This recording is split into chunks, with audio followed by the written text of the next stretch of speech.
ከሆነ የሰው ስጋ እንበላለን። ደግሞ ትላንትና ባቀረብኩት ላይ የሰው ስጋ ምን ቁርጥ ስጋ ምን በላ ይመስላችኋል አሉ አቡነ በርናባስ። እኔ በውሸት አልስማማም ወንድሜ።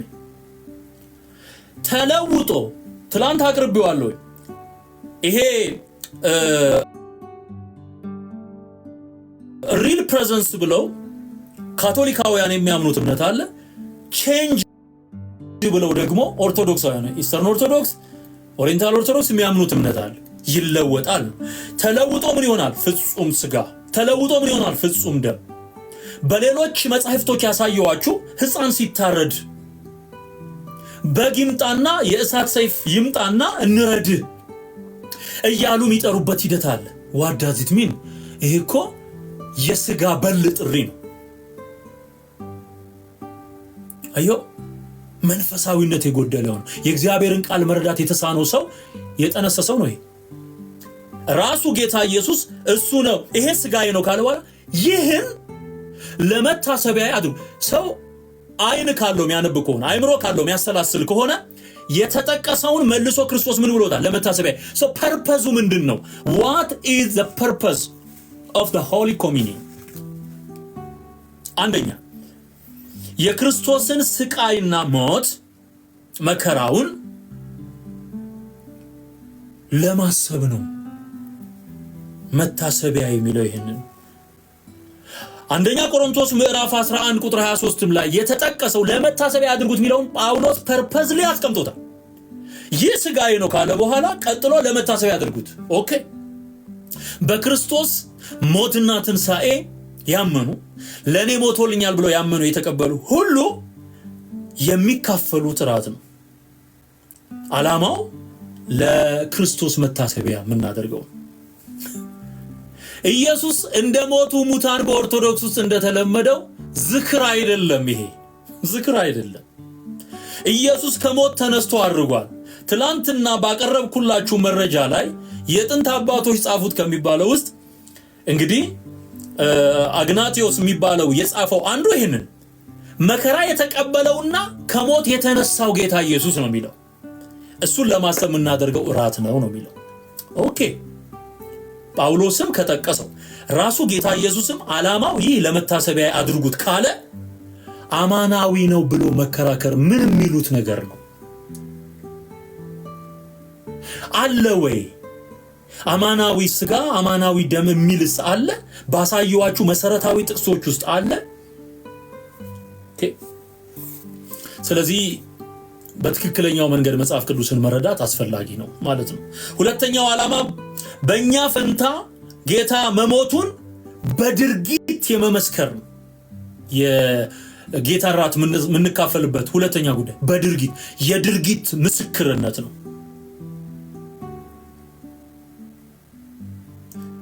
ይህንን ስናደርግ የኢየሱስን ሞትና ትንሣኤ ነው እየመሰከርን ያለነው። በድርጊት መመስከር። ሶስተኛው ከቅዱሱ የክርስቶስ ሥጋ ጋር አንድ መሆናችንን ለመመስከርና ለማሳየት ነው።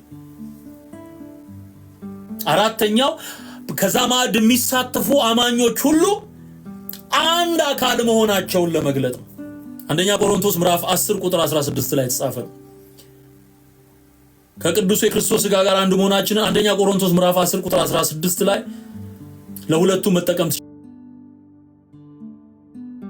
ትችላላችሁ። እነዚህ ናቸው ዓላማዎቹ። የኃጢአት ስርየት፣ የዘላለም ሕይወት ለማግኘት ቁርባን መቀበል የሚባል ነገር የለም። ይሄ የአጋንንት ትምህርት ነው፣ የስህተት ትምህርት ነው።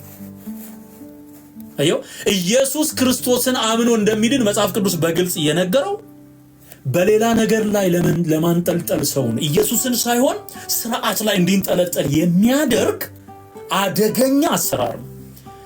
እምነት እኮ ነው ዋናው ብራዘር። ይሄን መልእክት የምትሰሙ በመላው ዓለም ያላችሁ ወገኖቼ ዋናው ጉዳይ እኮ እምነት እኮ ነው። እግዚአብሔር ከኛ የሚፈልገው እኮ እምነት ነው። ያመነ የተጠመቀ ይድናል ሲል በአንዱ በእግዚአብሔር ልጅ ያመነ አይፈረድበትም ሲል እኮ ኢየሱስን ትቶ ቁርባን ላይ መንጠልጠልን የሚያመጣ ከሆነ ይሄ ሐሰትና የስተት ትምህርት ነው። ስተት ትምህርት ነው። ስለዚህ ሉቃስ የነገረን ይህንን ነው። ብራዘር ለመታሰቢያ ያድርጉታል። ነገር ግን እሺ የሰው ልጅስ እንደተወሰነው ይሄዳል፣ ነገር ግን አልፎ ለሚሰጥበት ለዚያ ሰውየውለት ለይሁዳ ነው። ከነርሱም ይህን ሊያደርግ ያለው ማን እንደሆነ እርስ በርሳቸው ይጠያየቁ ጀመር። ደግሞ ማናቸውም ታላቅ ሆኖ እንዲቆጠር በመካከላቸው ክርክር ሆነ። እንዲህም አላቸው፣ የአሕዛብ ነገሥታት ይገዟቸዋል፣ በላያቸውም የሚሰለጥኑት ቸርነት አድራጊዎች ይባላሉ እያለ ይናገራል ማለት ነው። ስለዚህ ምን ይዘው ከዚህ ጥቅስ ምን ይዘው ይህ ስጋዬ ነው ይህ ደሜ ነው ካለ በኋላ ይህን ለመታሰቢያ አድርጉት። ላንተ የተሰጠ ለኔና ላንተ ወይም ደግሞ ለአማኞች የተሰጠው ዳይሬክት ኮማንድ ምንድነው? ለመታሰቢያዬ አድርጉት የሚለው ደቂ። ይሄን ደግሞ ወደ ቆሮንቶስ መልእክት ልሰዳችሁና ሐዋርያው ጳውሎስ አረጋግጦ ይናገራል። ቆሮንቶስ ምዕራፍ 11 ላይ ምን ይላል? አሁን አውዳዊ ፍቺ ነው ስቱዋርት የሚባለው የተጠቀመው ብዬ ትላንት ሜንሽን አድርጌ ነበር። እንደውም ቄስ መላኩ ከጥያቄው ጋር ግንኙነት የሌለው 11 ከቁጥር 1 ጀምሮ ያለውን ሙሉ ኮንቴክስቱን ማብራራት ነው። ሴት ራሷን ስለመሸፈን ሲናገር ነበር ስቱዋርት። ከእንደገና ደግሞ ምዕራፍ 10 ላይ ስትሄዱ ደግሞ ምን አለ? ይሄ የጣዖት አምልኮ አሰራር እና ለጣዖት የተሰዋውን እንዳትበሉ እያለ የጌታን ጽዋና ያጋንንትን ጽዋ ልትጠጡ አትችሉም እያለ የተናገረበት ሁኔታ አለ። ያንን አውዳዊ ፍቺ ተጠቅሞ ነው ስቱዋርት ሲያብራራ የነበረው። ወደ ጳውሎስ መልእክት ምዕራፍ 11 አንደኛ ቆሮንቶስ ምዕራፍ 11 ስንመጣ ይሄንን ዲቴል በሙሉ ይናገርና ቁጥር 23 ጀምሮ ለናንተ ደግሞ አሳልፌ የሰጠሁትን እኔ ከጌታ ተቀብያለሁና አለ። እኔ አሁን ከጌታ የተቀበለው ጳውሎስ እያለ ጴጥሮስ ዮሐንስ እያሉ የተናገሩት ያስተማሩት ትምህርት እያለ ወደነ ኤፍሬም ሶሪያዊ አልሄድም። ነውር ነው። እነሱ ራሱ ትላንት እንደተናገርኩት ካህንን ሰርተው ስልጣን ያላቸው የእግዚአብሔር ሉዓላዊ ቃላት መጻሕፍት እስትንፋሰ እግዚአብሔር የሆኑት 27ቱ መጻሕፍት ናቸው ብለው አስቀምጠዋል። እነሱ ያመኗቸውና የተቀበሏቸውን መጻሕፍት ነው መከተል ያለብኝ። በዚህ መሰረት ስናየው ጳውሎስ ከጌታ የተቀበለውን ትምህርት ነው ለኛ የሰጠን። ለቆሮንቶስ ቤተክርስቲያን የተሰጠው ያ ለኛም መመሪያ የሚሆነን እሱ። ጌታ ኢየሱስ አልፎ በተሰጠበት በዚያች ሌሊት እንጀራን አንስቶ አመሰገነ፣ ቆርሶም እንካችሁ ብሉ፣ ይህ ስለናንተ የሚሆን ስጋዬ ነው፣ ይህን ለመታሰቢያ አድርጉት አለ። ፍሬዙን እንዳለ መጨረስ አለብን። ጌታ አልፎ በተሰጠበት በዚያች ሌሊት ገና ሳይሰቀል በፊት ስርዓቱን ሲሰራ ይህ ስጋዬ ነው ይህ ደሜ ነው፣ ጽዋውን አንስቶ ደሜ ነው አለ። ህብስቱን አንስቶ ወይም ደግሞ ፒታውን አንስቶ ይህ ስጋዬ ነው አለ። ግን ስጋ ነው እንዴ? አይደለም። ያነሳው እኮ ምንድነው? ብሬድ። በጽዋው ውስጥ የነበረው ምንድነው? ወይን። ተቀየረ ምትል ከሆነ ትላንትናም እንደተናገርኩት የዮሐንስ ወንጌል ምዕራፍ 2 ላይ ውሃውን ወደ ወይን ጌታ ኢየሱስ እንደለወጠው ወደ ደምነት ቀይራ አሳየ። በቃ ስጋ ይሄ ፍጹም አማናዊ ስጋ ነው ካልክ ሊትራሊ ስጋ መሆን አለበት። ሊትራሊ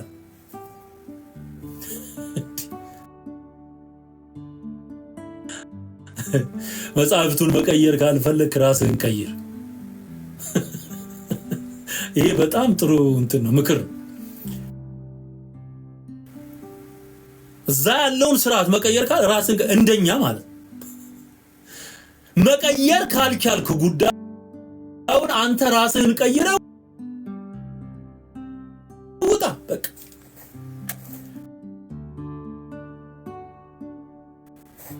ይህን ለመታሰቢያ አድርጉት። ቁጥር 24 እንደገና ስርዓተ ቁርባን የዮሐንስንም ጨምሮ ነበር። ግን የወሰደው መረዳት ይቻላል ማለት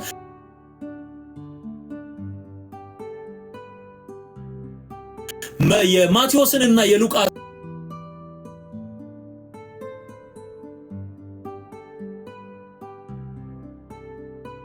መልእክት መጽሐፍ መንገድ ይሄ ከጌታ ተቀብሎታል። የተቀበለውን ሲጽፍ ግን ይሄ ጽሑፍ ቀጥታ የሚስማማው ከማቴዎስና ከሉቃስ ወንጌላት ጋር ነው ማለት ነው። የዮሐንስ ወንጌል ጋር ግን ይሄ ሐሳብ ምንም አይነት ግንኙነት የለውም። የዮሐንስን ወንጌል ለብቻ ነው ማሳያችሁ። አሁን ይሄን እንጨርስና በድጋሚ ምዕራፍ 11 ቁጥር 25 ላይ እንዲሁም ከራት በኋላ ጽዋውን ደግሞ አንስቶ ይህ ጽዋ በደሜ የሚሆን አዲስ ኪዳን ለጌታ የተነገሩ ብዙ ነገሮች አሉ፣ መተርጎም አለባቸው ማለት ነው። ጤናማ የሆነ ትርጉም ያስፈልጋቸዋል ማለት ነው። ጤናማው የሆነው ትርጉም ደግሞ አሁን ከመጽሐፍ ቅዱስ አንፃር እንደማቀርብላችሁ ሐሳቦች ፊገራቲቭ የሆኑ ነገሮችን ኢየሱስ የተገለጠባቸው ነገሮች አሉ። ለምሳሌ የይሁዳ አንበሳ ተብሏል። በቁሙ አንበሳ አይደል፣ የእግዚአብሔር በግ ተብሏል አይደል? የዮሐንስ ወንጌል ምዕራፍ 1 ቁጥር 26 ጀምሮ ስታነቡ ነዋ በግኡ ለእግዚአብሔር ዘያት ኃጢአተ ዓለም፣ የዓለምን ኃጢአት የሚያስወግድ የእግዚአብሔር በግ እነሆ ብሎ መጥምቁ ዮሐንስ ተናግሯል። የእግዚአብሔር በግ ተብሎ ተጠርቷል። ግን በግ ነው እንዴ? አይደለም።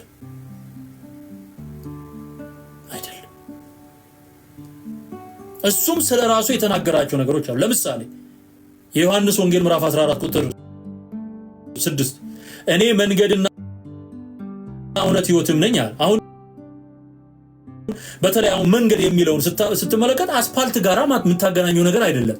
ወደ እግዚአብሔር የምንሄድበት ስፒሪቹዋል በሆነው መረዳት በተሰጠን ባስተማረን ትምህርትና በተቀበልነው እውነት በመንፈስ ቅዱስ ሆነን የምንጓዘው ጉዞ እንደሆነ እሱ ነው የሚያሳየው። መንገድ ብቸኛ መንገድ እንጂ አስፓልትና ኮረኮንች ምናምን ማሰብ የለብህም። ልክ እንደዛው በግም ስንል አንበሳም ስንል የተመሰለባቸው ነገሮች አሉ። እንደዚህ አይነት አገላለጾች መጽሐፍ ቅዱስ ላይ በተለያየ ስፍራ ይገኛሉ። ጽዋውንም አንስቶ አዲስ ኪዳን ነው በደሜ የሚሆን አዲስ ኪዳን ነው ብሎ ያሳየው ምኑን ነው? ጽዋውን። ያ ማለት በደሙ አዲሱ ኪዳን እንደሚጀመር በክርስቶስ ኢየሱስ የሚያምኑ ደግሞ በደሙ እንደሚነጹና ያ መድኃኒት እንደሚሆንላቸው ያንን እውነት ይዘው የሚፈጽሙት ስርዓት እንደሆነ እየነገራቸው ነው ማለት። ሁለት ናቸው። ጌታ ኢየሱስ ዳይሬክት ኮማንድ ያደረጋቸው የቤተክርስቲያን ስርዓቶች ሁለት ናቸው። አንደኛው ባፕቲዝም ነው፣ የውሃ ጥምቀት። ሁለተኛው ደግሞ የጌታ እራት። በግልጽ ነው የጻፉት። ለኃጢአት ስርየት ሊደረጉ የሚችሉ ነገሮች አይደሉም። ኃጢአትን አያስተሰርይም። ኃጢአትን የሚያስተሰርየው ማን ነው? ጌታ ኢየሱስ ክርስቶስ ነው። አዮ አሁን ልጁን የስተት ትምህርት አስተምሮ ቄስ መልአኩ የኃጢአት ስርየት የሚገኘው በቁርባን ነው እያለ የሚናገርበትን ነገር ከታመጣው ስትል ከአባቱ የተማረው ይሄ ደግሞ የስተት ትምህርት ነው። የጌታን እራት በመካፈል የኃጢአት ስርየት የለም። ብራዘር ምን መሆናችሁ ነው እንዴ?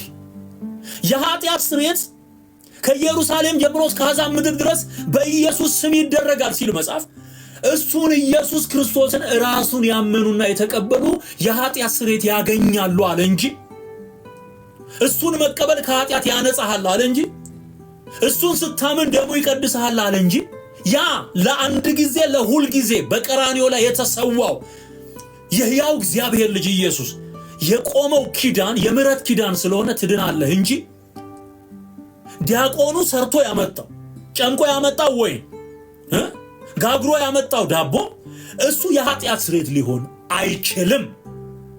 4 ነጥብ። ኢየሱስ ለዘላለም ጌታ ነው። there is no way። እንዲህ አይነት ቲዮሎጂ የለም። መነጋገር ትችላለህ። ከየት አመጣ? ስለ ኃጢአት ስርየት የሚፈሰው ደሜ ነው የሚለው እኮ ዓርብ ዕለት የሚፈሰውን ደሙን እንጂ እዛ ጋር ያለውን አይደለም እኮ። እዛ ጋር ያለውን እዛ ጋርማ ያለው ወይንና ፒታን የዓለም ኃጢአት የተሰረየው በኢየሱስ ደም ነው ስንል አሁን አንተ በምታዘጋጀው ወይን ነው ማለት ነው? አይደለም። ኦልሬዲ ኬስ ክሎዝድ። ኢየሱስ መስዋዕትነት ከፍሎ ጨርሷል። የመጽሐፍ ቅዱስ ቃል ይሄንን ያስረዳናል። እንጀራን በበላችሁ ጊዜ ሁሉ ይህንንም ጽዋ በጠጣችሁ ጊዜ ሁሉ ጌታ እስኪመጣ ድረስ ሞቱን ትናገራላችሁ። we speak the death of Christ። ኢየሱስ ሞቷል ለኔ እያልን ነው። ያንን ማዕድ ስንካፈል ኢየሱስ ለኔ ሞተልኝ። ተግባራዊ ምስክርነት ያልኳችሁ ይህን እንጀራ በበላችሁ ጊዜ ሁሉ ይህን ስጋ በበላችሁ ጊዜ ይላል ሾሚ ይላል ቁጥር 26 ይህን ስጋ ነው የሚለው አይልም፣ ይህን እንጀራ። ምክንያቱም የሚባሉት ምን ነው? ጀስት እንጀራ ዳቦ ነው። ይህን እንጀራ ወይም ይህን ዳቦ በበላችሁ ጊዜ ሁሉ፣ በሁሉም ጊዜ የሚበላው እንጀራው ነው፣ ዳቦ። ይህንንም ጽዋ በጠጣችሁ ጊዜ ሁሉ የምትጠጡት ደም ነው አለ። ይህን ደም በጠጣችሁ ጊዜ ሁሉ አለ አላለ። ጸያፍ ነው፣ ነውር ነው። ይህን ጽዋ በጠጣችሁ ጊዜ ሁሉ ጌታ እስኪመጣ አዮ ይህ ሥርዓት የሚከናወነው እስከ ንጥቀት ቤተክርስቲያን እስከምትወሰድበት ጊዜ ድረስ አለቀ። ከዛ የሰማዩ ይቀጥላል። ቅድም ያልኳችሁ ሞቱን ትናገራላችሁ። ስለዚህ ሳይገባው ይህን እንጀራ የበላ ወይም የጌታን ጽዋ የጠጣ ሁሉ የጌታ ሥጋና ደም ዕዳ አለበት። ይህ ከላይ ጀምሮ ደግሞ the entire Bible the entire the book of Corinthians የቆሮንቶስ መልእክትን አንደኛውን ስትመለከቱ የተጻፈበት ፐርፐዝ አለው፣ ሪዝኖች አሉ። የእርስ በርስ መለያየት፣ እኔ አጵሎስ እኔ የኬፋ እያሉ የተለያዩበት፣ እኔ ጳውሎስ እያሉ የተከፋፈሉበት ሁኔታ አለ። የቆሮንቶስ ክርስቲያኖች ዝሙት ነበረ፣ የአባቱን ሚስት ያገባ ሰው ነበር። በዛ ጉዳይ ያብራራቸው ነገሮች አሉ። ለአጋንንት የተሰዋ ለጣዖት የተሰዋ ስለመብላትና ስላለመብላት የተነሱ ክርክሮች ነበሩ። መልስ ይሰጣል በዚህ መጽሐፍ ውስጥ። የጌታን ራትም የሚያነሳበት አንዱ ሪዝን እሱ ነው። ለአጋንንት የተሰዋይ ለነዳና የተሰዋን በግሪክ የሞላውን የአማልክት ብዛት እየተከተሉ ለእያንዳንዱ ጣዖት የሚሰውትን ያንን የተረፈውን ስጋ ወደ ገበያ ያወጡ ይሸጡት ነበር። በዛን ዘመን ያለውን ባክግራውንድ ስናጠና ይሄን ባክግራውንድ እናገኛለን። ይሸጡት ነበርና ከገበያ ስትገዙ በህሊናችሁ ሳትጠራጠሩ ብሉት እያለ የሚያብራራው ነገር አለ። እነዚህ ሁሉ ነገሮች አብረው ይጠናሉ ማለት ነው። ጣዖት ቤት ሄደው ተመልሰው እግዚአብሔር ቤት መጥተው እዛም በልቶ እዚህም የሚበላ ነበረ። ሲሲዘሪዝ እናንተ እንደምታደርጉት አሁን በማርያም ስም የተዘከረ ዝክር ጽዋ ይዘው መንደር ለመንደር እየዞሩ ስዕል ተሸክመው እየዞሩ የእመቤቴ ጽዋ አለብኝ የአርሴማ ጽዋ አለብኝ እያሉ ለነ ሞሎክ ለነ ክሪሽና ለሰማይ ንግስት ለጠረፏ ንግስት የተሰዋን ማዕድ እየተካፈለች እዚህም ደግሞ ቆራቢ ናት። ሳይገባው ይህን እንጀራ የበላ ወይም የጌታን ጽዋ የጠጣ ሁሉ የጌታ ሥጋና ደም ዕዳ አለበት። የትኛው የጌታ ሥጋና ደም ዕዳ ነው የሚኖርበት? በመስቀል ላይ የተሰቀለው። አዮ ምክንያቱም የዚህ ሰውዬ ሜንታሊቲ ከእምነቱ ጋር ነው የሚገናኘው፣ ውስጡ ካለው እምነት ጋር ነው የሚገናኘው። ስለዚህ ዕዳ አለበት። ሰው ግን ራሱን ይፈትን፣ እንዲሁም ከእንጀራው ይብላ ከጽዋው ይጠጣ። ራሱን ይፈትን፣ መፈተን ያዝ። አሁን የጌታን ራት ለመካፈል መደረግ ያለባቸው ቅድመ ሁኔታዎች ብለን ልንጠቅሳቸው እንችላለን። በየጊዜው ራስን መመርመር ማዘጋጀት አስፈላጊ ነው። የተጣሉት ካለ መታረቅ ጥሩ ነው። ለመቁረብ ብቻ አይደለም። ይሄ የክርስቲያን ፐርማነንት ላይፍ ስታይሉ የሁል ጊዜ ማለት የጌታን ራት መቀበል የሚችል ሰው ማን ነው ብለን እንጠይቅ። እዚህ ላይ ቅድሙን ስላነሳው በጌታ አምኖ ዳግመኛ የተወለደ ሰው ሲጀመር ለመዳን አይደለም የምትወስደው፣ ስለ ዳንክ ነው የምትቀበለው። this is the point, the core point። በክርስቶስ ኢየሱስ አምነው የዳኑ ሰዎች የሚቀበሉት እንጂ ያልዳኑ ለመዳን የሚቀበሉት አይደለም። የኃጢአት ስርየት ለማግኘት የሚቀበሉት አይደለም። ኦሬዲ በክርስቶስ ሲያምን አንድ ሰው የኃጢአት ስርየት ያገኛል፣ የዘላለምን ሕይወት ይቀበላል፣ ቦርን አጌን ያደርጋል፣ ዳግመኛ ይወለዳል፣ የመንፈስ ቅዱስ ማደሪያ ይሆናል፣ የመንፈስ ቅዱስ የጸጋ ስጦታዎችን ይቀበላል። በጣም በአንድ ጊዜ ይፈጸምለታል። ፕሮሰስም አይደለም መዳን። የስጋችንን መክበር እንጠብቃለን። አዎ በየቀኑ ደግሞ በእግዚአብሔር ቃልና በመንፈስ ቅዱስ እየታነጽን እናድጋለን። አዎ ድነት ግን አንዴ እዚህ ጋር ነው መስደድ። የስጋ መዋጀት መክበር የሚባለው እሱ ስጋ የክርስቶስን አካል መስሎ ሲነሳ ያለው እሱ የትንሣኤ ጊዜ። ሰውየው እዚህ ምድር ላይ ያለ በክርስቶስ አምኖ መመስከር መቻል አለበት። ያንን ሲያደርግ የኃጢአት ስርየትም ተቀብሏል፣ ድኗል ማለት ነው። ስለዚህ የጌታን ራት የሚካፈሉ ሰዎች አንደኛ በክርስቶስ ኢየሱስ አምነው የመሰከሩና የዳኑ መሆን አለባቸው። ሰው በልቡ አምኖ ይጸድቃል፣ በአፉ መስክሮ ይድናል። የሮሜ መልእክት ምዕራፍ 10 ከቁጥር 7 ጀምሮ ስናነብ የምናገኘው የዮሐንስ ወንጌል ምዕራፍ 3 ቁጥር 16 ቁጥር 17 እና ቁጥር 18 ዮሐንስ ወንጌል ምዕራፍ 3 ቁጥር 31 ላይ በወልድ ያመነ የዘላለም ሕይወት አለው፣ በወልድ ያላመነ ግን ይፈረድበታል። የሚፈረድብህ የምትጸድቀውን በኢየሱስ በማመንና ባለማመን ነው ማለት። ካመንክ የጽድቅ ሰው ነህ፣ የድነት ሰው ነህ። ካላመንክ ግን ይፈረድብሃል። አሴት ስለዚህ ቁርባን ማን ነው? የጌታ ራት። እኔ የጌታ ራት በሚለው ነው የሚመቸኝ፣ ምክንያቱም እዚህ ላይ ቁርባን አይልም። ባይዘው ኦርቶዶክሶች ናቸው ከአረብኛ የመጣ ቃል ነው ይሄ ቁርባን የሚለው ማቅረብ እንደማለት ነው። ኢየሱስ ቁርባን ብሎ አልጠራውም። ቁርባን ተብሎ የተጠሩ የብሉይ ኪዳን ስርዓቶች አሉ። ይሄ አዲስ ኪዳን ስርዓት ነው፣ ቁርባን አይደለም። ሲጀመር የጌታ እራት ነው ይባላል። እዚህ ላይ ያለ ያለው ሐዋርያው ጳውሎስ የጌታ እራት አይዮ። ስለዚህ የዳነ ሰው ማድረግ አለበት። ያንን መካፈል የሚችለው ሲጀመር አምኖ ዳግመኛ የተወለደ መመስከር የሚችል ሰው፣ አፉን ሸብቦ የሚኖር አይደለም። መመስከር ኢየሱስ ጌታ ነው ማለት የሚችል በእግዚአብሔር መንፈስ ካልሆነ በስተቀር ማንም ኢየሱስ ጌታ ነው ብሎ ሊናገር አይችልም ስለሚል ሼር አድርጉት ቅዱሳን በደም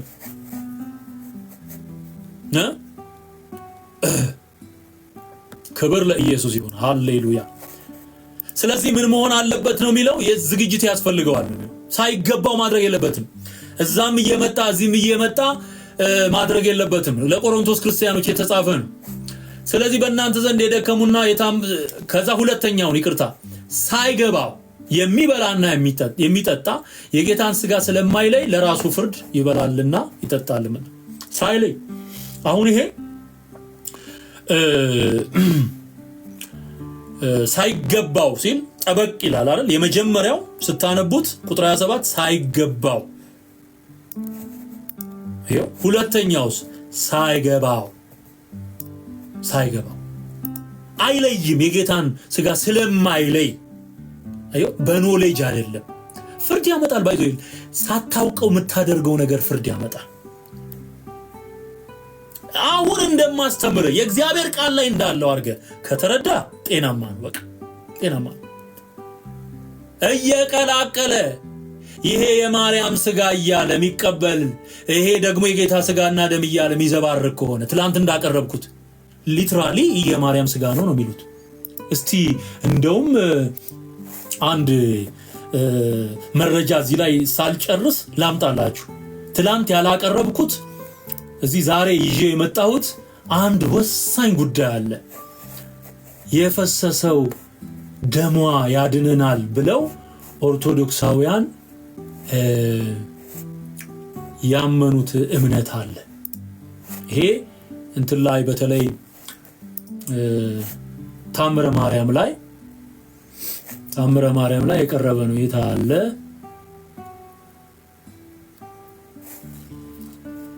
ኦኬ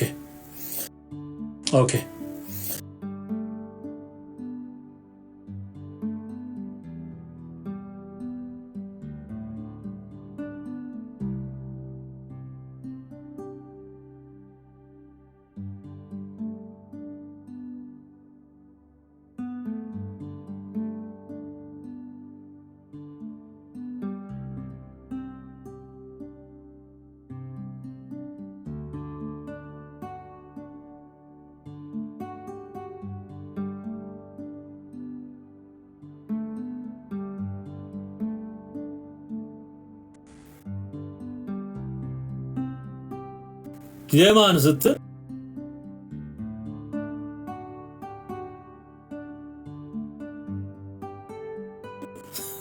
የማርያም ምን ይላል?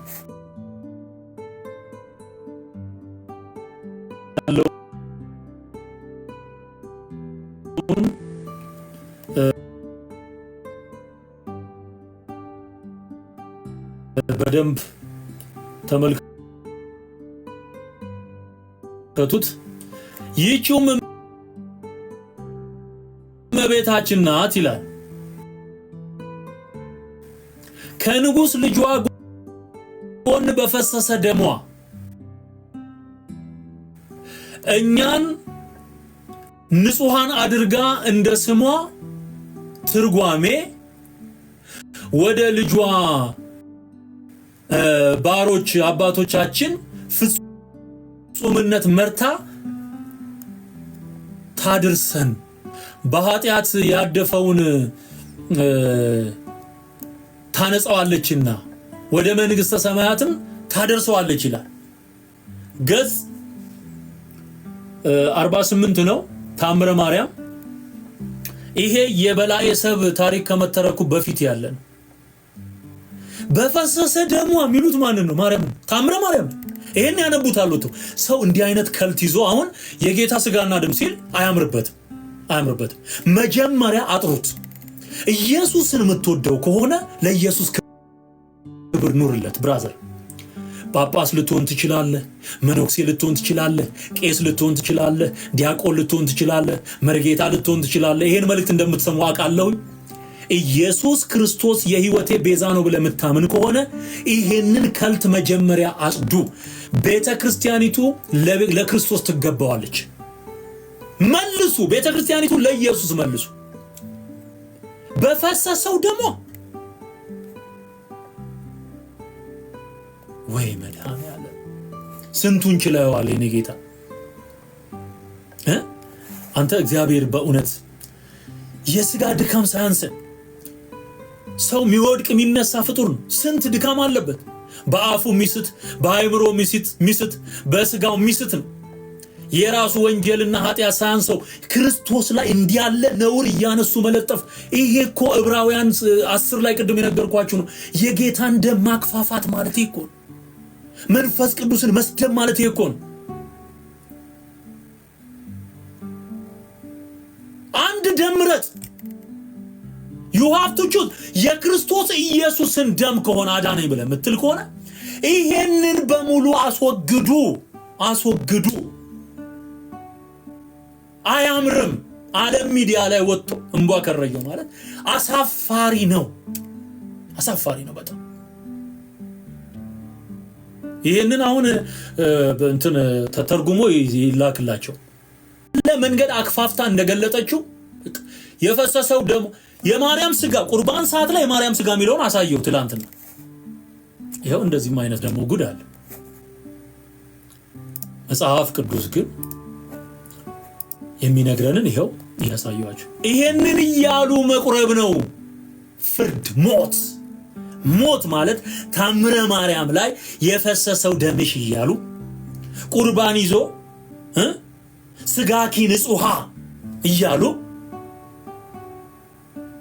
ከዛ እዚህ ጋር ደግሞ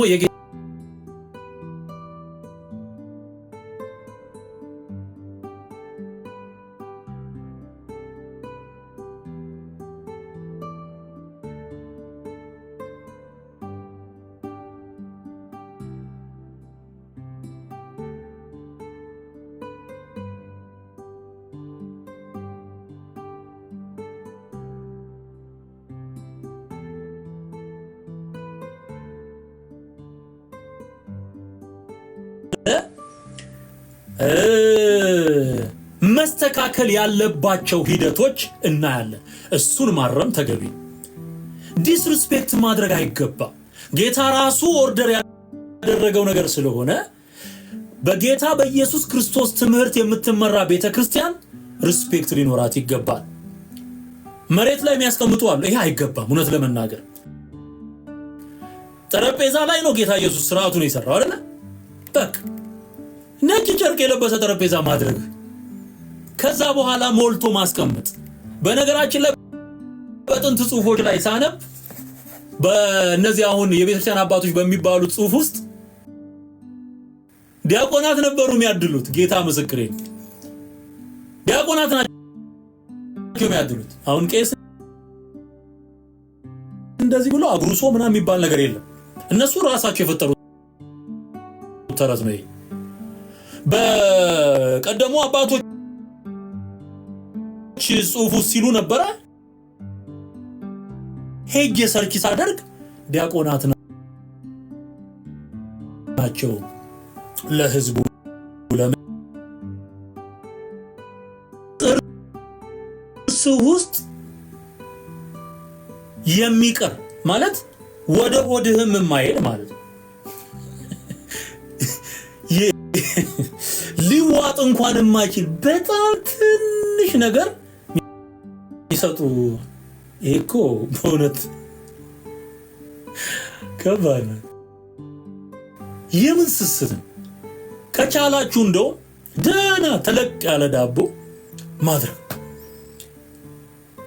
በቃ እንደዛ ነው። አሁን እኮ ማዕድ ላይ የነበረውን ስትመለከት እኮ እየቆረሰ ሰጣቸው እኮ ነው የሚለው።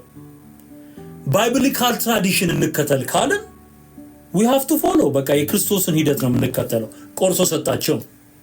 ፊት ለፊት የሚቆረስ ነገር ቢሆን ችግር የለውም።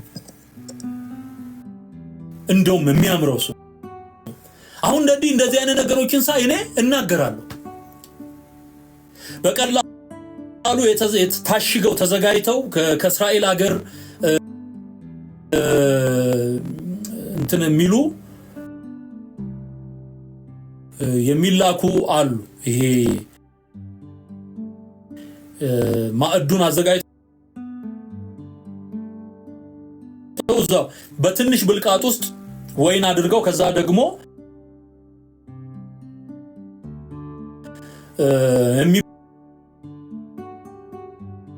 ያ ተቆርሶ የተዘጋጀውን በሙሉ እርግጥ ነው ለዛ ሁሉ ህዝብ ቆርሰን እንዴት ምናምን ሊል ይችላል። የሞላው ፓስተር ምን ያደርግ? አብሮ ከዋናው ፓስተር ጋር ተደርድሮ በስርዓት በቃ ጥሩ ነገር እንዲሆን ሰዎች ሪስፔክት እንዲኖራቸው መደረግ መቻል አለበት። ስለዚህ ታሽጎ ከሚመጣው ይልቅ ተዘጋጅቶ በካፕ ተደርጎ በክብር ለሰዎች እንዲደርስ ተነስተው መውሰድ ይችላሉ፣ ወይም ያሉበት ቦታ ድረስ ማድረስ ይችላሉ። early church fathers ጽሁፍ ውስጥ አገኘሁት ያልኳችሁ ዲያቆናት ዲስትሪቢዩት ያደርጉ ነበር። በቃ ይሄ በየቦታው በየሰው ዘንድ ይሄዱ ያደርሳሉ ማለት ነው። እና እንደሱ ቢሆን የተሻለ ይሆናል ማለት ነው። ሶ የማቴዎስ ወንጌል፣ የሉቃስ ወንጌልና የጳውሎስ ጽሁፍ አንደኛ ቆሮንቶስ ምዕራፍ 11 ይሄን ይመስላል ማለት ነው። ለመታሰቢያ የምናደርገው ለዛ ነው ማለት ነው። ኦኬ እንደገና ራስን በመመርመር በዝግጅት በፍቅር አንድነቱ ሳይበረዝ እርቅ ፈጥሮ ከተጣሉት ታርቆ። ምክንያቱም አንድነትን ለመመስከር ከሆነ ተለያይታ አንድ ነን ማለት አይቻልም። ታርቆ ተስማምቶ ይቅርታ ወርዶ ማድረጉ በወንጌላውያን ዘንድ ይሄም የተለመደ ነው። የበለጠ መቀጠል ያለበት ጉዳይ ነው ማለት ነው እንጂ ጴንጤ ጋር ቁርባን ያለ የማይመስላቸው ሰዎች አሉ። ማለት ጴንጤ አይቆርብም የሚሉ ሰዎች አሉ። ጴንጤ ጌታ ራት የሌለው የሚመስላቸው አሉ። በየስፍራው ይደረጋል። እንደውም አንዳንዶቹ በተለይ ከኦርቶዶክስ ባክግራውንድ እንደወጣ ነው እኛን የሚመስል የአምልኮ ስርዓት የሚከተሉ በደም ራሳቸው ናቸው የሚያዘጋጁት። ወይኑን ራሳቸው የሚያዘጋጁ አብያተ ክርስቲያናት አሉ፣ እኔ ማቃቸው ማለት ነው። የተለየ ጣዕም እንዲኖረው አድርገው አዘጋጅተው ያቀርባሉ ማለት ነው። ሶ ጉዳይ ዋናው ነገር ከእምነትህ ጋር ነው። ልብ ውስጥ ነው ያለው ጉዳይ። የሥርዓት ጉዳይ የልብስ ጉዳይ አይደለም፣ እምነት ነው። አሁን ዋናውን የዮሐንስ ወንጌል ምዕራፍ 6ን ሐሳብ እናንሳና እንጠቀልላለን። ዮሐንስ ወንጌል ምዕራፍ 6 ላይ ጌታ ኢየሱስ ያስተማረው ትምህርት አማናዊ ስጋዬ አማናዊ ደሜ ነው አማናዊ ስጋው ነው አማናዊ ደሙ ነው ብለው ኦርቶዶክሶቹ ለሚተረጉሙት ትርጉም ይመቻል ወይ? ትክክለኛ አስተምህሮ ምንድነው? ትርጉሙ ምንድነው የሚለውን እንመለከታለን ማለት ነው። ከላይ ጀምሮ ስታነቡ ከዚህም በኋላ ኢየሱስ ወደ ገሊላ ባህር ማዶ ሲያገር እርሱም የጥብርያዶስ ባህር ነው። በበሽተኞችም ያደረገውን ምልክቶች ስላዩ ብዙ ሕዝብ ተከተሉት። ኢየሱስም ወደ ተራራ ወጣና በዚያ ከደቀ መዛሙርቱ ጋር ተቀመጠ። የአይሁድ በዓልም ፋሲካ ቀርቦ ነበር። ኢየሱስም ዓይኖቹን አንስቶ ብዙ ሕዝብ ወደ እርሱ ሲመጣ አየና ፊልጶስን እነዚህ እንዲበሉ እንጀራ ከወዴት እንገዛለን አለ። ራሱ ሊያደርግ ያለውን ያውቅ ነበርና ሊፈትነው ይሄን ነገር ግን እነዚህን ለሚያህሉ ሰዎች ይህ ምን ይሆናል አለው። ኢየሱስም ሰዎችን እንዲቀመጡ አድርጉ አለ። በዚያም ስፍራ ብዙ ሳር ነበረበት። ወንዶችም ተቀመጡ። ቁጥራቸውም 5000 የሚያህል ነበር። የወንዶቹን ነው ቁጥር የሚገልጠው። ኢየሱስም እንጀራውን ያዘ፣ አመስግኖ ለደቀ መዛሙርቱ ሰጠ። አሁን የማቴዎስ ወንጌልና የሉቃስ ወንጌል ላይ በፋሲካ በዓል አዳራሽ አዘጋጁልኝ ብሎ ፐርፐዝሊ የጌታን ራት ስርዓት የደነገገበት ሁኔታ ነው። ይሄኛው ደግሞ በሜዳ ቦታው ልዩነት የለው አለ። ቦታው ልዩነት አለው፣ ታሪኩ ልዩነት አለው፣ ፍሰቱ ልዩነት አለው፣ የተጠቀማቸው ቃላት ልዩነት አለው። አሳያችኋለሁ። ስለዚህ ቦታው ይሄን ይመስላል ማለት ነው።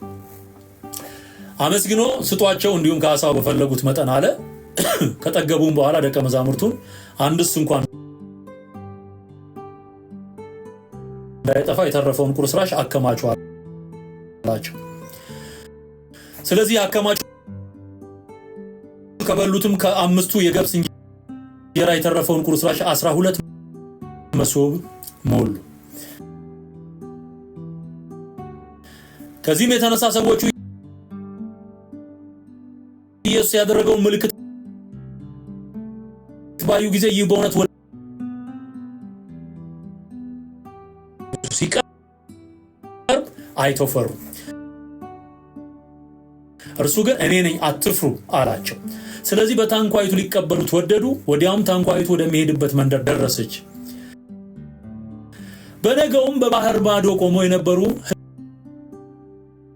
ሕዝቡ ከአንዲት ጀልባ በቀር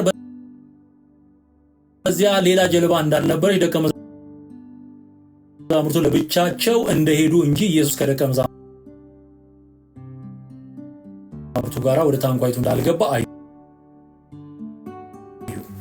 ዳሩ ግን ሌሎች ጀልባዎች ጌታ የባረከውን እንጀራ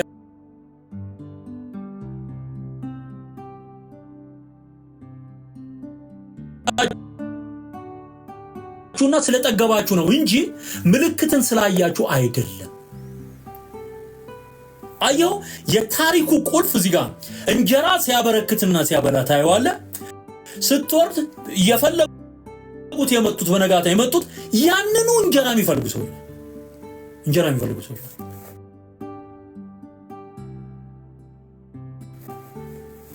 ለሚጠፋ መብል አትስሩ፣ ነገር ግን ለዘላለም ሕይወት ለሚኖር መብል የሰው ልጅ ለሚሰጣችሁ ስሩ።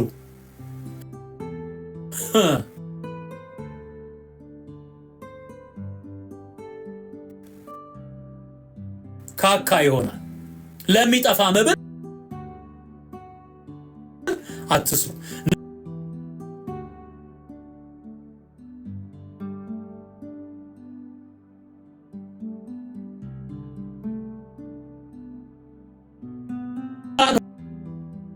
ሆነን የምንኖርበትን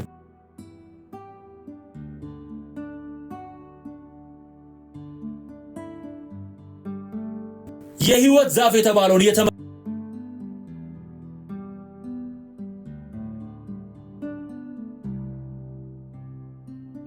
የምንኖርበትን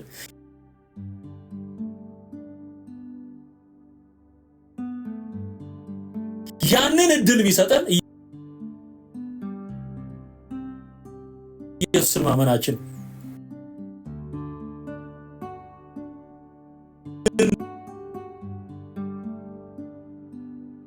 እንድንድን ነው የአብ ፈቃድ እንጂ እንጀራ ያበረከቱ ብቻ መመገብ አይደለም። እሱን ድሮም አድርጎታል፣ ወደፊት ያደርገዋል። እግዚአብሔር ስራ እርሱ በላከው እንድታምኑ በእኔ እመኑ እያላቸው ይሄን የሚያረጋግጡ ብዙ ክፍሎች አሉ። እንግዲህ እንኪያ አይተን እንድናምን አንተ ምን ምልክት ታደርጋለህ? ምንስ ትሰራለህ? ይበሉ ዘንድ ከሰማይ እንጀራ ሰጣቸው ተብሎ እንደተጻፈ አባቶቻችን በምድረ በዳ መና በሉ አሉት። እርሱም እውነት እላችኋለሁ እንጀራ እውነተኛ እንጀራ ከሰማይ የሚሰጣችሁ አባቴ ነው እንጂ ከሰማይ እንጀራ የሰጣችሁ ሙሴ አይደለም። አሁን ደብል ትርጉም ያለው ቃል የሕይወት እንጀራ የሰጠን ኢየሱስን ነው። እስራኤል ደግሞ የሚወርድ ለዓለምም ሕይወትን የሚሰጥ ነውና አላቸው። የእግዚአብሔር እንጀራ ይኸውልህ ከእግዚአብሔር ከሰማይ የሚወርድ ለዓለምም ሕይወትን የሚሰጥ ነውና አላቸው። ማንን ነው እየተናገረ ያለው? ስለራሱ ስለ ራሱ ነው የሚናገረው። ስለዚህ ጌታው ይህን እንጀራ ዘወትር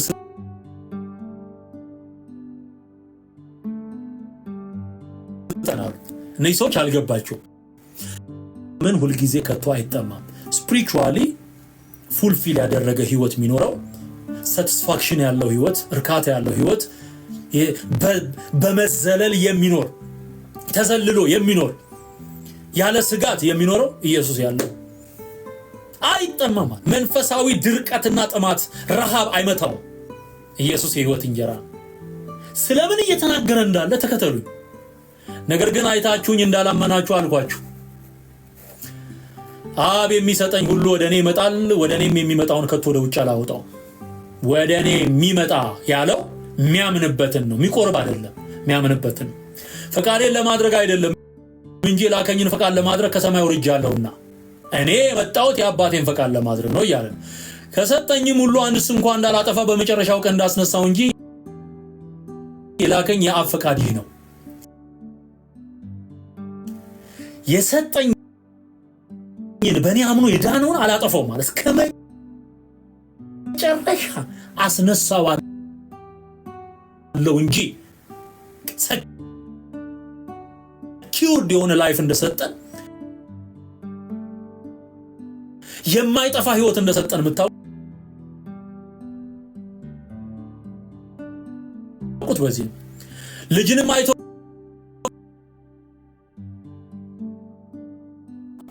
አባቱንና እናቱን የምናውቃቸው ይህ ዮሴፍ ልጅ ኢየሱስ አይደለምን? እንግዲህ ከሰማይ ወርጃለሁ እንዴት ይላል አለ። አያ የሚያውቁት በዛ ቤተሰብ ውስጥ ከማርያም ያለ ወንድ ዘር የተወለደ የሕያው እግዚአብሔር ልጅ እንደሆነ አያውቁ። ዮሴፍ ልጅ አድርገው ነው የሚስሉት። እንደዚህ ብለው አሰቡ። ኢየሱስ መለሰ እንዲህ አላቸው፣ እርስ በርሳችሁ አታንጎራጉሩ። የላከኝ አብ ከሳበው በቀር ወደ እኔ ሊመጣ የሚችል የለም። እኔም በመጨረሻው ቀን አስነሳዋለሁ። ሁሉም ከእግዚአብሔር የተማሩ ይሆናሉ ተብሎ በነቢያት ተጽፏል። ትንቢተ ኤርምያስ ምዕራፍ 31 ቁጥር 31 ላይ ከሕዝቤ ጋር አዲስ ቃል ኪዳን የምገባበት ጊዜ ይመጣል የሚለው ትንቢት ያንን ነው ኮት የሚያደርገው። እና በዛን ጊዜ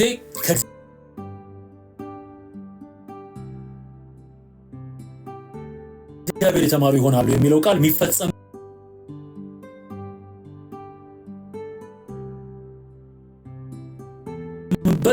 ጊዜ እንደደረሰ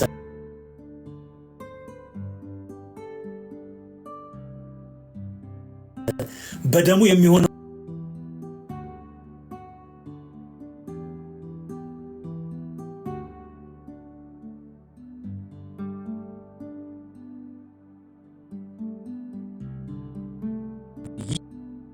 ይህ ነው።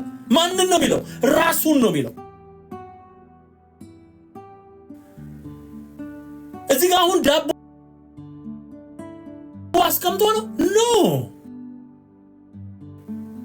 እዚህ ጋር ጽዋ አለ የለም ብራዘር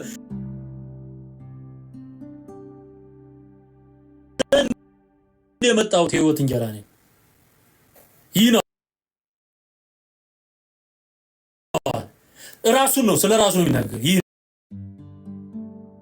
ነው ከዛ ያብራራዋል ከሰማይ የወረደ ሕያው እንጀራ እኔ ነኝ ሰው ከዚህ እንጀራ ቢበላ ለዘላለም ይኖራል ማን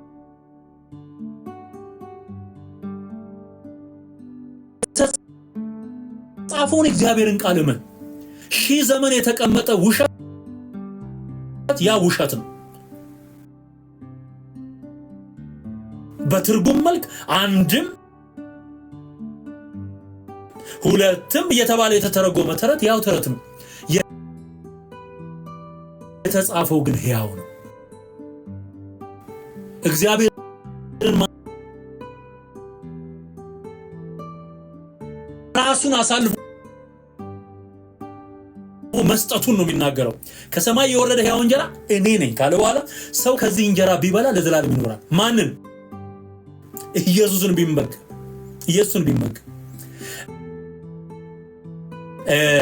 ካለ በኋላ እኔም ስለ ዓለም ሕይወት የምሰጠው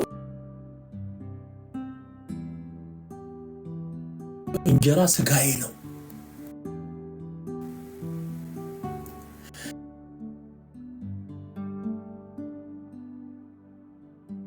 ሁሉ የሞተ የዓለም መድኃኒት ነው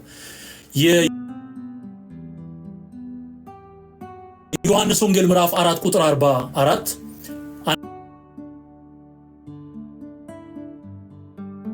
አንደኛ ዮሐንስ መልእክት ምዕራፍ 4 ቁጥር 14 ላይ የተጻፈው ቃል ይሄንን ያመለክታል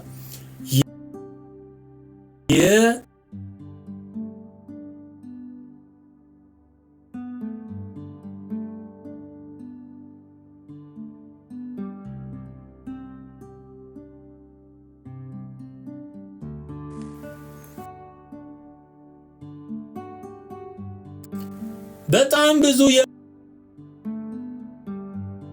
የማያምኑ ኢየሱስን ማያውቁ ሰዎች ሲቆርቡ አይተናል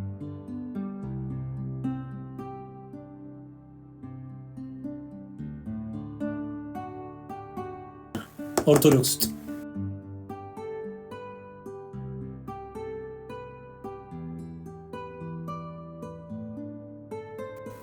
ስርዓት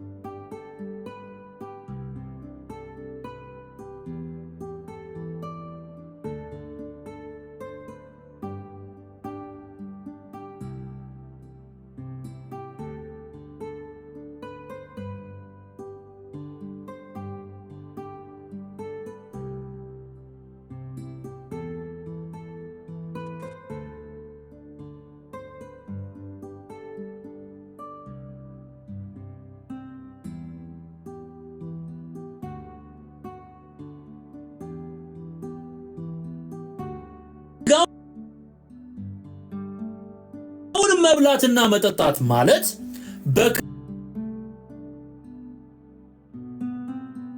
በክርስቶስ ኢየሱስ ማመን ማለት ነው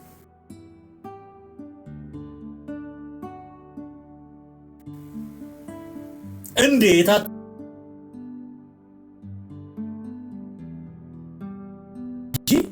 አላመንም ስለዚህ ሰውየው ምን መሆን አለበት ማመን አለበት ኦኬ there is a point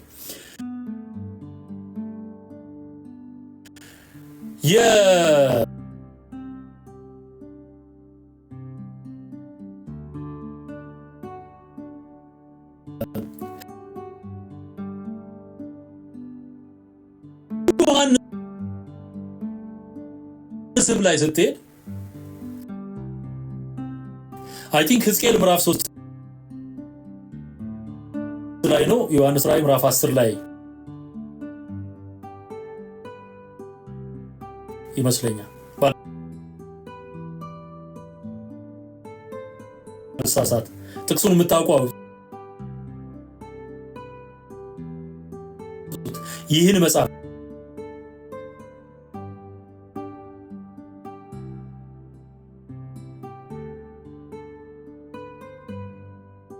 ሰራን እኛ መጽሐፍ ቅዱስ እንዲያነቡ በነፃ በሚኒስትሪው ስም ያዳረስ በቃ በምንችለው አቅም በተለያዩ ቋንቋዎች የተተረጎሙ መጽሐፍ ቅዱስ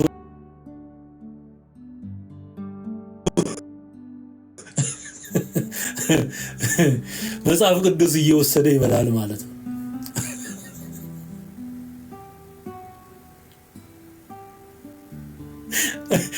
አቤት እና ይሄን መጽሐፍ ብላ ሲል እንደዚህኛው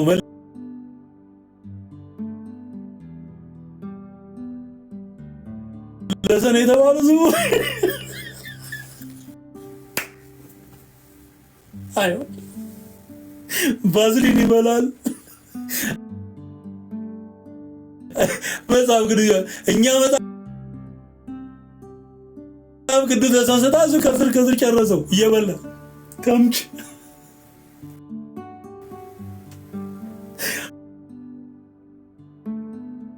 በአይጥ ላይ የሚገለጥ መንፈስ ነው በዚህ ሰው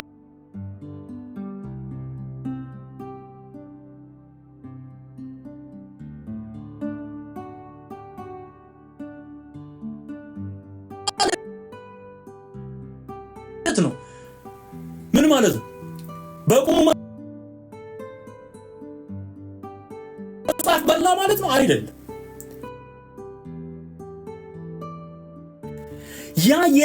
ያ መጽሐፍ ማለት ዕውቀት ነው መረዳት ነው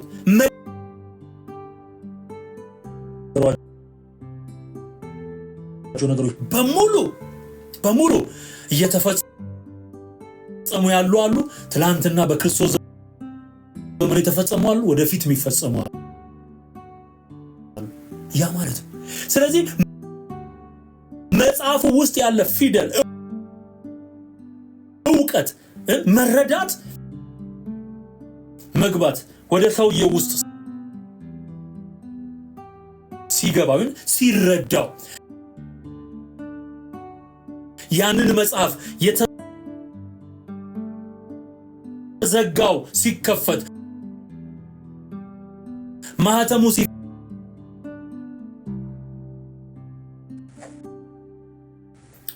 እንግዲህ አይሁድ ስጋውን እንበላ ዘንድ ብለው አንጎራጎሩ ከዛ እሱ መለሰላቸው ስጋዬን የሚበላ ደሜን የሚጠጣ የዘላለም ሕይወት አለው እኔም በመጨረሻው ቀን አስነሳዋለሁ ኦኬ ስለዚህ እዚህ ጋር የሚናገረው በሙሉ በክርስቶስ አምኖ ጌታን መቀበልና ማመን እሱ ወደ ሕይወታችን ውስጥ ሲገባ የማይቆም የሕይወት ውሃ ምንጭ ነው የሚፈልቀው የዮሐንስ ወንጌል ምዕራፍ 4 ላይ ጥማት የሚባል ነገር የለም ለሴቲቱ የሚነግራትን ነገር ካያችሁ ከሆዱ ይፈልቃል ነው የሚለው በክርስቶስ በማመናችን የተቀበልናቸው ብዙ ነገሮች አሉ የዘላለምን ሕይወት ይቀበላል ስጋዬን የሚበላ ደሜን የሚጠጣ ኢየሱስ ክርስቶስ በስጋ የተገለጠ የእግዚአብሔር ልጅ አምላክ ፍጹም ሰው ፍጹም አይሆንልህ I promise you ሕይወት አይሆንልህ ስለዚህ ኢየሱስን ስለመቀበልና ኢየሱስን ስለማመን ከመጀመሪያ ጀምሮ እየተረጎምኩት የመጣሁት ይሄንን ስጋዬ እውነተኛ መብል ነው ደሜም እውነተኛ መጠጥ ነው በስጋ የተገለጠው በስጋና በደም ተካፈለ ይላል አይደለ ዕብራውያን ምዕራፍ 2ን ስታነቡ ከመላእክት ዘርን አልነሳም ወይ ነው ከመላእክት ወገን አይደለም የመጣው ከአብርሃም ዘር ነው ስለዚህ በስጋና በደም እንዲሁ ተካፈለ በስጋና በደም የተገለጠው ጌታ የእግዚአብሔር ልጅ ነው አምላክ ነው ሰው ነው ስለዚህ በስጋ መገለጡን የሚያምን መንፈስ ከእግዚአብሔር ነው አለ ዮሐንስ በስጋ የእግዚአብሔር ልጅ እንደተገለጠ የማይታመንና የማያምን መንፈስ ግን ከጥልቁ ነው አለ ይህ የክርስቶስ ተቃዋሚ መንፈስ ነው ይለዋል አንደኛው ዮሐንስ ምዕራፍ 5ን ስታነቡ ይሄን ከቁጥር 1 ጀምሮ እስከ 5 ድረስ ይሄንን በሚገርም ሁኔታ ያብራራዋል። ዓለምን የሚያሸንፈው እምነታችሁ ነው እያለ የሚገልጸው ይሄ በኢየሱስ አምነን ዓለምን እናሸንፋለን። በኢየሱስ አምነን የሕይወትን እንጀራ እንመገባለን እንጂ ዳቦ አስቀምጦ አይደለም ይሄን ያለው። እሱን ያዙልኝ። የማቴዎስና የሉቃሱ ይለያል። ይሄ ደግሞ ሌላ ጉዳይ ነው። አሁን ወደሚገርመው ደግሞ ሐሳብ መና በልተው ከሰማይ የወረደ መና በልተው ከሞቱ አሁንም እኛ የምንመገበው ዳቦ ከስንዴም ይሰራ ከገብስም ታሽጎም ይምጣ ቄሶችም ያዘጋጁት ፓስተርም ያዘጋጀው ምንም ከህይወት ከሰውነት ጋር ይዋሃድና እዳሪ ነው የሚሆነው፣ ይለወጣል። የዘላለምን ህይወት የሚሰጥ ያመንከው ጌታ ነው። የበላኸው ዳቦ አይደለም፣ ያመንከው ጌታ ነው። ከሰማይ የወረደ እንጀራ በልተው ምን አሉ? ሞቱ። ይህ ግን ለዘላለም የሚያኖር ነው። ማን ነው እሱ? ራሱ እኮ ነው። የሚበላኝ እኮ ነው የሚለው። መቼም አትግጠው፣ ክርስቶስ አትበላው፣ አታላምጠው። የሰው ስጋ እመነኝ ነው እያለ ያለው። እመነኝ በቃ አልቀበል ብለዋል። ዮሐንስ ወንጌል ምዕራፍ 1 ገና ስትጀምሩት ወደ ገዛ ወገኖቹ መጣ፣ የገዛ ወገኖቹ አልተቀበሉት።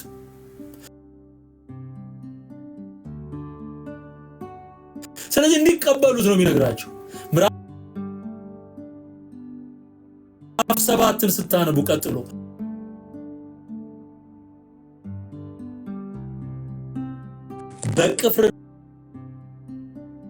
በቅፍርናሆም ሲያስተምር ይህን በምኩራብ አለ። ኦኬ፣ እዚህ ጋር ደግሞ ቅፍርናሆም ብሎ ይጠቅሰዋል። በምኩራብ ያስተማረው ነው ይላል።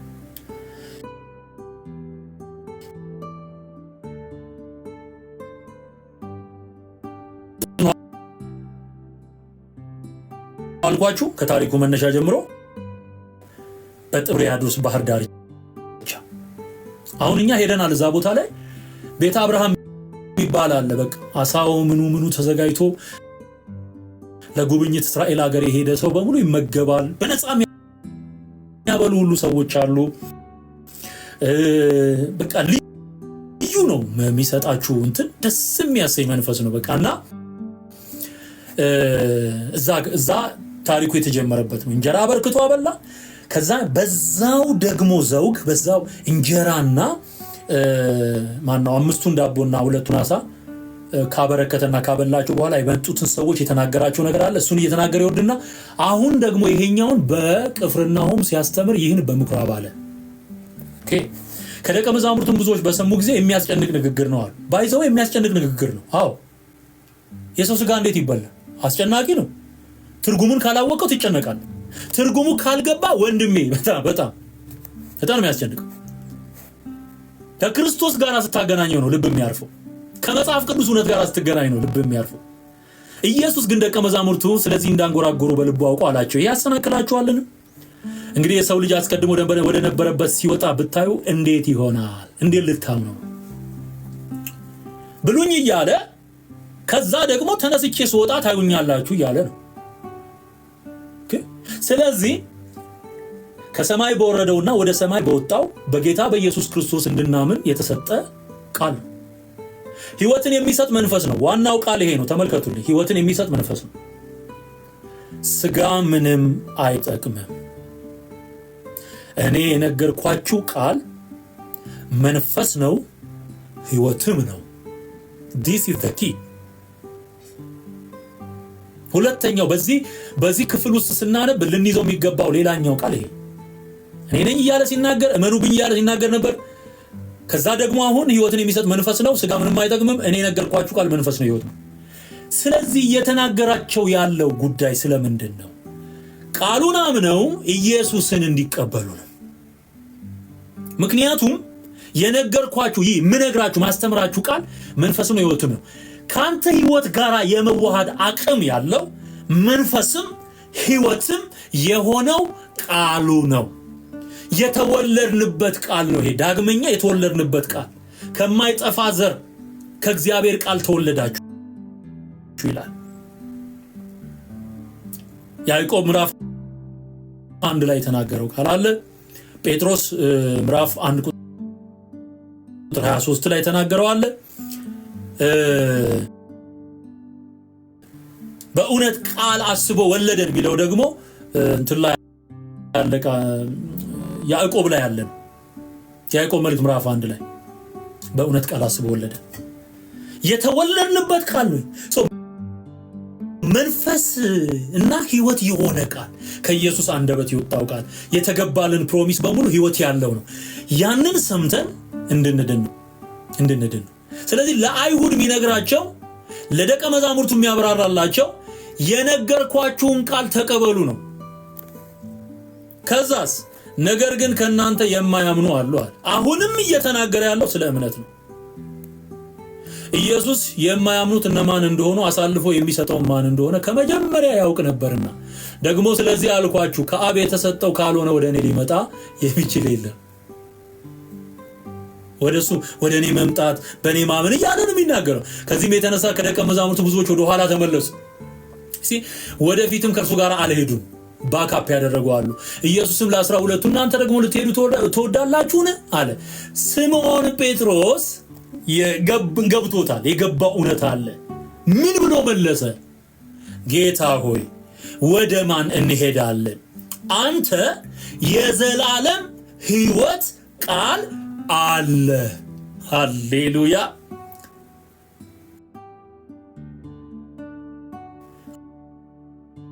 አንተ የዘላለም የሕይወት ቃል አለ። የሕይወት ቃል ያለው ኢየሱስ ነው። የሕይወትን ቃል ደግሞ ያስተማረን እሱ ነው። ያ የሕይወት ቃል ዳግመኛ የተወለድንበት ቃል ነው። ያ የሕይወት ቃል ኢየሱስን ያመንበት ቃል ነው። ለዚህ ነው ሐዋርያው ጳውሎስ በኤፌሶን መልእክቱ ላይ ምን ብሎ ተናገረ?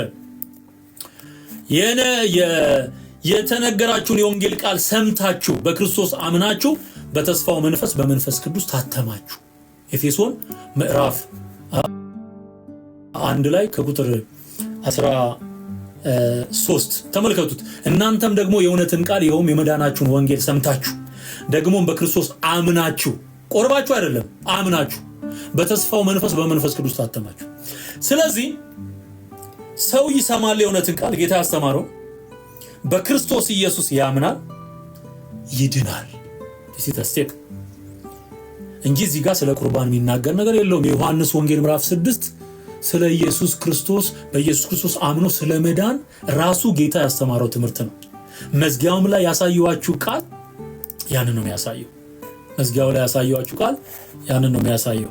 የሕይወት ቃል አለ። ስለዚህ ዮሐንስ ወንጌል ምዕራፍ 6 በዚህ መንገድ ነው የሚፈታው። ከዚሁ ቃል ሳንወጣ ከመጽሐፍ ቅዱስ ሳንወጣ የትም ሳንሄድ ይሄንን እውነት አብራርተናል ማለት ነው። የአባቶች ትምህርት የእናቶች ትምህርት ሳንል ማለት ነው። ስለዚህ የሕይወት ቃል ያለው ክርስቶስ ኢየሱስ ተግባቡ ማለት ነው። እኛስ ልጨርሰው፣ በጣም አስገራሚ እኮ ነው። እኛስ አንተ ክርስቶስ የሕያው እግዚአብሔር ልጅ እንደሆንክ አምነናል አውቀናልም ብሎ መለሰለት። this is it ሃሌሉያ። በቃ የኢየሱስን ሥጋ መብላት የኢየሱስን ደም መጠጣት ተብሎ በዚህ ጽሑፍ ላይ የተገለጠው እኔን ብሉኝ እኔን ጠጡኝ ሲል የነበረው ይሄ ነው። እኛስ ጴጥሮስ እኮ እኛስ አንተ ክርስቶስ መሲሁ የተቀባው መሲሁ የሕያው የእግዚአብሔር ልጅ እንደሆንክ አየው በስጋ ብትገለጥም ግን የእግዚአብሔር ልጅ እንደሆንክ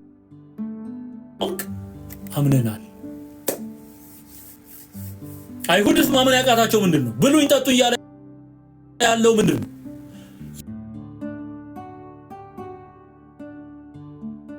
የእግዚአብሔር ልጅ እንደሆነ እንዲያምኑ ምኑት ነበር ሲነግራቸው የነበረው። እነሱ አላመኑ። ወደ ሰምታችሁ ሰው ከሰማ ምን ይሆናል ያውቃል። ጌታ ኢየሱስም በዮሐንስ ወንጌል ምዕራፍ 17 ቁጥር 1 ጀምሮ ስታነቡ ብቻህን አምላክ የሆንክ አንተን የላከውንም ኢየሱስ ክርስቶስን ያውቁ ዘንድ ይህች የዘላለም ሕይወት ናት። እውቀት ኢየሱስን የምንረዳበት የምናውቅበት መንገድ የሕያው እግዚአብሔር ልጅ ክርስቶስ አንተን አምነናል አውቀናል ብሎ መለሰለት። ዮሐንስ ወንጌል ይሄ ስለ ቁርባን የተሰጠ ትምህርት አይደለም። ይሄ ስለምንድን ነው?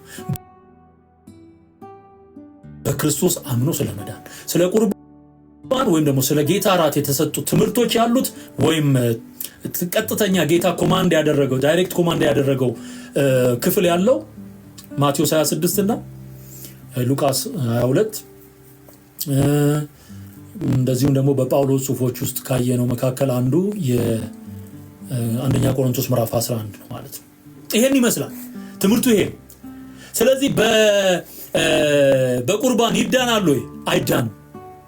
የዳኑ ሰዎች የሚያከናውኑት ባይዘው ጥምቀትም እንደዛ ነው። ሰውየው በውሃ ውስጥ ዝም ብሎ ቢያጠምቁት ወይም ቢያጠልቁት የእግዚአብሔር ልጅ ኢየሱስ ክርስቶስን ካላመነና ካልተቀበለ አይድን። ለዛ ነው የሕፃናትንም ጥምቀት እኮ የምንቃወመው። ለዛ እኮ ሳያውቅና ሳያምን አንድ ሕፃን ልጅ ውሃ ውስጥ መንካት ምንም ጥቅም የለውም። ምክንያቱም ሰምታችሁ አምናችሁ በተስፋ መንፈስ ታተማችሁ ሲል መስማት። አሕዛብን ሁሉ አጥምቁ በአብ በወልድ በመንፈስ ቅዱስ ስም አጥምቁ ደቀ መዛሙርት ያድርጓቸው ሲል ሕፃናትንም ጨምሮ ነው የሚል ትርጉም ይሰጣሉ። ይሄ ተሳሳተ ግንዛቤ ነው፣ ስህተት ነው። ሕፃናትን የሚጨምር ቢሆን ኖሮ ይጠቅስ ነበር። እነዚህ ሊጠመቁ የደረሱት ልጆች ወይ ማነው ሰዎች ምን አይነት ናቸው ስንል አንደኛ ያስተማርኳችሁን አስተምሯቸው ስላለ ሊማሩ ቁጭ ብለው ደብተር ይዘው ሊማሩ የሚችሉ ሰዎች ናቸው። አንድ ሁለተኛ ደቀ መዛሙርት ሊሆኑ የሚችሉ መልሰው ተምረው ማስተማር የሚችሉ ለአቅመ አዳም ለአቅመ ሔዋን የደረሱ መሆን ይገባቸው። አዮ አንድ ጻል የ40 ቀን ጻል ያጥምቀ ደቀ መዝሙር ነህ ብትለው የሚሰማህ ነገር የለም፣ የሚያውቅልህ ነገር የለም። እሳት ውስጥም ጨምረው ውሃ ውስጥም ጨምረው የሚገባው ነገር የለም። ለዚህ ነው ጥምቀት ካደጉ በኋላ ምንለው። ለዛ ማደግ ይችላል በእግዚአብሔር ቃል እየተከተከተ መጠመቅ ግን ለክርስቶስ ኢየሱስ ራሴን ሰጥቻለሁ፣ ከሱ ጋር ሞቼ ተቀብሬያለሁ፣ ከሱ ጋር ተነስቻለሁ ብሎ መመስከሪያ መንገድ።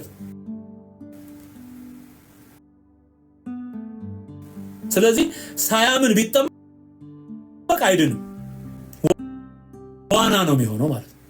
ሳያምን ቁርባን የሚቀበልም ወይም ደግሞ የጌታ እራት መካፈል ሲጀመር አይችልም መካፈል። በሁለተኛ ደረጃ ቢያደርግም በድፍረት ምንም ሕይወትን አያገኝበትም። ማመን አለበት። እምነት ትልቁ ጉዳይ ነው። ይሄ ነው እንግዲህ ጆሮ ያለው ይስማ። በቲክቶክ ወደ 270 ሰዎች ሲከታተሉ ነበረ። ፌስቡክ ላይም ዩቲዩብ ላይም እንደዚሁ ወደ 300 ሰዎች አጠቃላይ ሲከታተሉ ነበር። እግዚአብሔር ይመስገን። ይሄን የሰማችሁትን ለሰዎች ሼር አድርጉ። ረጅም ስለሆነ ባጭሩ ቪዲዮውን ከት ተደርጎ በየፖይንቱ ፖስት ይደረጋል ማለት ነው። የረዳን አምላክ ስሙ ይባረክ። በጣም ረጅም ጊዜ ስለወሰድኩኝ ይቅርታ ጠይቃለሁ። አንዳንዴ በምክንያት የሚመጡ ትምህርቶች በጣም አስደናቂ ናቸው፣ ለብዙ ዘመን የሚተርፉ ይሆናሉና እግዚአብሔርን አመሰግናለሁ እንድናገር እኔንም ስለረዳኝ። ደግሞም በፍቅር ነው ይሄንን የምናገረው።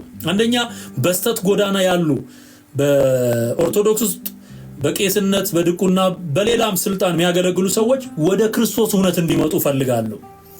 ሌላው የኦርቶዶክስ ቤተ እምነት እንድትታደስ ደግሞ እንፈልጋለን፣ ናፍቆታችን ነው። ስህተቱ፣ ጣዖት አምልኮት፣ ክደቱ፣ ከልቱ በሙሉ ተጠርጎ ወጥቶ ጽድት ንጽት ያለች የክርስቶስ ሙሽራ እንድትሆን እንፈልጋለን። ኦኬ ስለዚህ ይሄንን ስለምንፈልግ ነው እውነትን በፍቅር የምንገልጠው። የረዳን አምላክ ስሙ ይባረክ። ተጨማሪ ጥያቄዎች ያሏችሁ ደግሞ በዚህ ጉዳይ ላይ መነጋገር የምትፈልጉ ካላችሁ በውስጥ መስመር መነጋገር እንችላለን ማለት ነው። ክብር ምስጋና ለእግዚአብሔር ለአምላካችን ይሁን። እንጸልይና እናበቃለን። ቅዱስ አባት እግዚአብሔር ሆይ እናመሰግንሃለን። አንተ መልካም ነህ። ሃሌሉያ። በተወደደው በአንድ ልጅ በኢየሱስ ክርስቶስ ያዳንከን፣ መድኃኒት የሰጠህን፣ ልጅህን የሰጠህን፣ ለመስቀል ሞት ታዞ እኛ ነፃ የሚያወጣው ልጅህን የሰጠህን፣ ነፃ ያወጣን ልጅህን የሰጠህን አብ አባት ሆይ እናመሰግንሃለን። ድነት ካንተ ዘንድ ተጀምሮ ባንተ ያለቀ ነው። እኛ ምን ሰራው ነገር የለንም ጌታ ሆይ። ጸጋህን ተቀብለናል፣ ማዳንህን ተቀብለናል፣ አምነንሃል። ስለዚህም እናመሰግንሃለን። ስለተቀበልነው የዘላለም ሕይወት እናመሰግንሃለን። ስለ መዳናችን እናመሰግንሃለን። ነፃ ስለ መውጣታችን እናመሰግንሃለን። ደግሞም በአብያተ ክርስቲያናት ሁሉ ልማድ እንደሆነው ብሎ ጳውሎስ እንደተናገረው በቤተ ክርስቲያን ውስጥ በትክክለኛው መንገድ ስለሚደረገው የጥምቀትም ይሁን የጌታ ራት ስነ ስርዓት እናመሰግንሃለን። አንተ ነህና የሰጠህን ጌታ ሆይ ደግሞ ይህንን አክብረን እንድንቀጥል እንድትረዳን እጸልያለሁ። በስተትና በጨለማ ውስጥ ያሉ ባለመረዳት ውስጥ ያሉ ስጋ ስለመብላት ደም ስለመጠጣት የሚያወሩ የሰጠውን ስርዓት በስርዓትና በአግባብ ያልተረዱ ሰዎች ራሳቸው ስተው ሰዎችን የሚያስቱ ሰዎች ወደ መንቃት ከጨለማ ወደ መውጣት እንዲመጡ በኢየሱስ ስም ጸልያለሁ። ጨለማ ይገፈፍ፣ አለማስተዋል ይነሳ። ጌታ ሆይ አንተን ማመን እንደሆነ ዋናው ጉዳይ እንዲረዱን ጸልያለሁ። መንፈስ ቅዱስ አብርሆትን ስለሰጠኝ እንድናገር ስላበራህልኝ እውነት ስለሰጠኝ ጥበብ አመሰግናለሁ። ከኔ የሆነ ምንም ነገር የለም፣ ሁሉ ካንተና ላንተ ባንተ ነው። አሁንም ህዝባችን ነፃ እንዲወጣ እንጸልያለን። ክብር ምስጋና ለአብ ለወልድ ለመንፈስ ቅዱስ አንድ አምላክ ያህዌ ይሁን ለዓለምና ለዘላለም። ላይክ አድርጉ፣ ሼር አድርጉ።